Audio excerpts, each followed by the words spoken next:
So our next presentation is going to be Kai Zhang from Worcester Polytechnic Institute, and he is going to tell us about robotic-assisted laparoscopic photoacoustic imaging and how it can help create safer surgeries.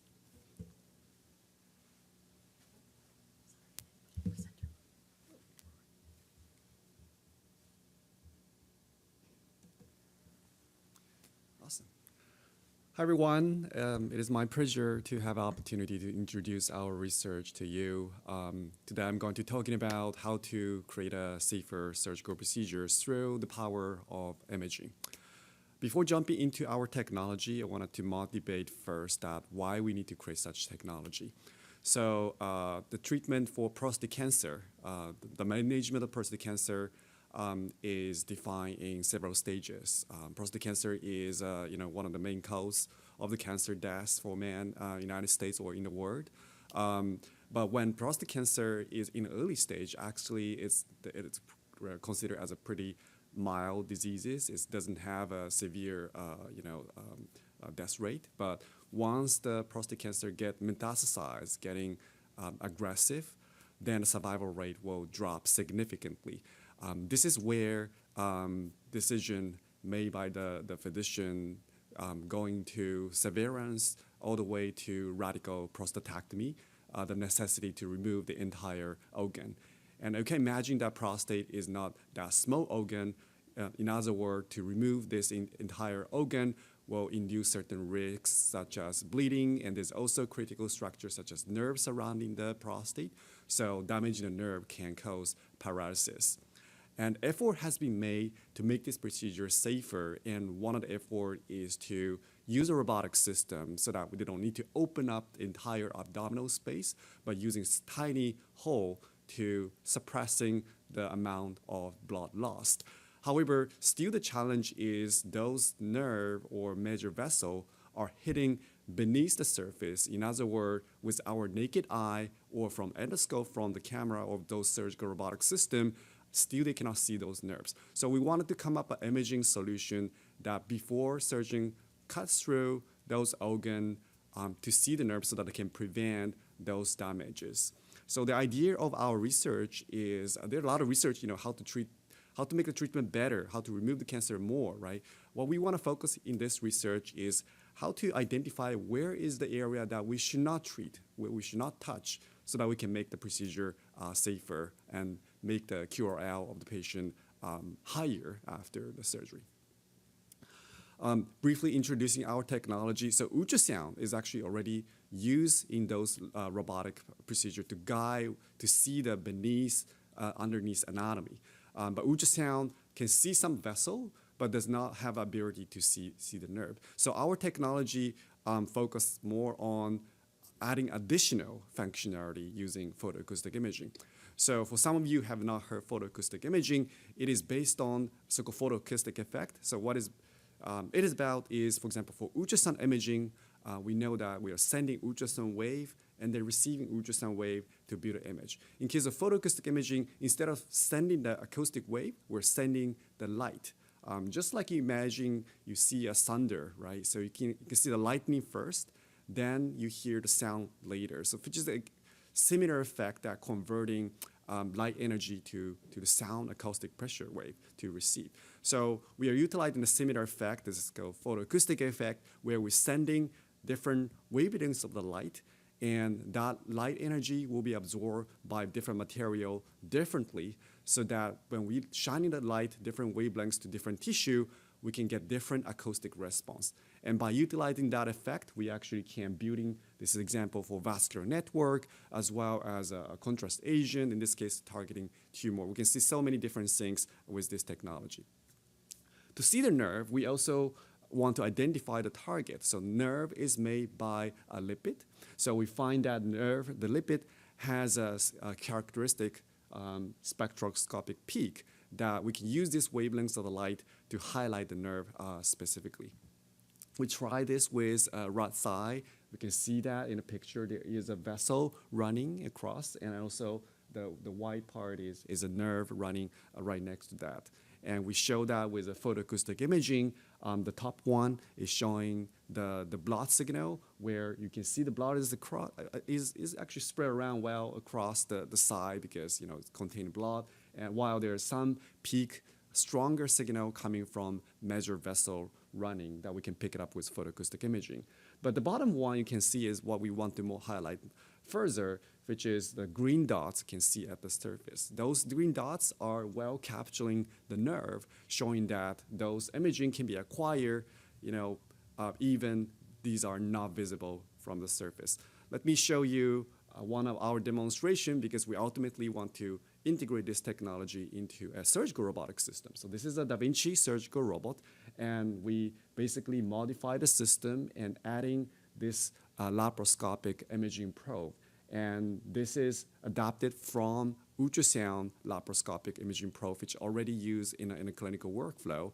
We're adding additional fiber bundle optical fiber to eliminate the light, so that we can send the light and receive the sound effect. And what we do here is you can see there is overlay that from the top, ultrasound probe is moving across, and there are vascular network start to be up here from the bottom. So this is a phantom that we created from the chicken breast, and we embedded vessel beneath the surface. And from the surface, we cannot tell where the vessel is, but you can see the cross-section wise, we can find those vessels, and the doctor can know where those vessels are located before cutting through the tissue. And here is another snapshot that what we want to emphasize is with this kind of ultrasound or photoacoustic technology, we not only can tell where the vessel is, but also can tell how deep the vessel are. So some tissue they have to remove, but as long as they know how deep they are sitting, they can control their procedure to preserve those delicate structure as much as possible. So lastly, to recap, so we're trying to come up a new type of technology to make those not to treat area visible. And what we're currently moving forward further is to miniaturize those two further to fit into workflow better.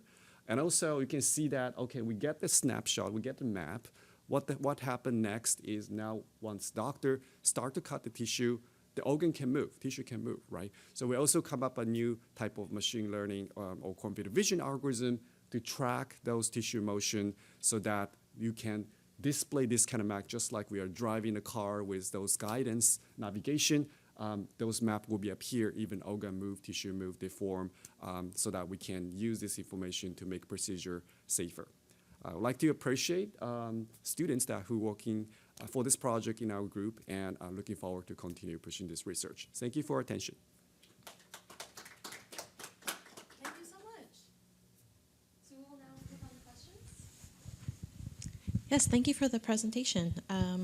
Our first question is from Avery Thompson.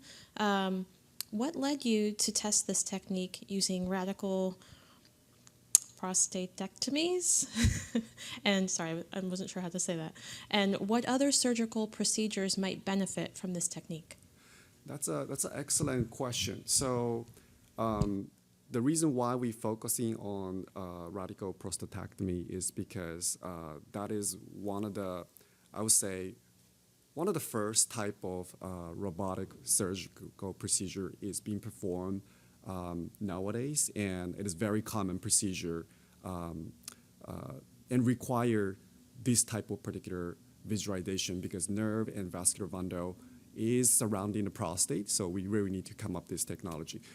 Being said that, robotic assisted procedure has been performed in many other organs, such as renal cancer, such as kidney, liver, or virginal space. And depending on the organ, need can be different.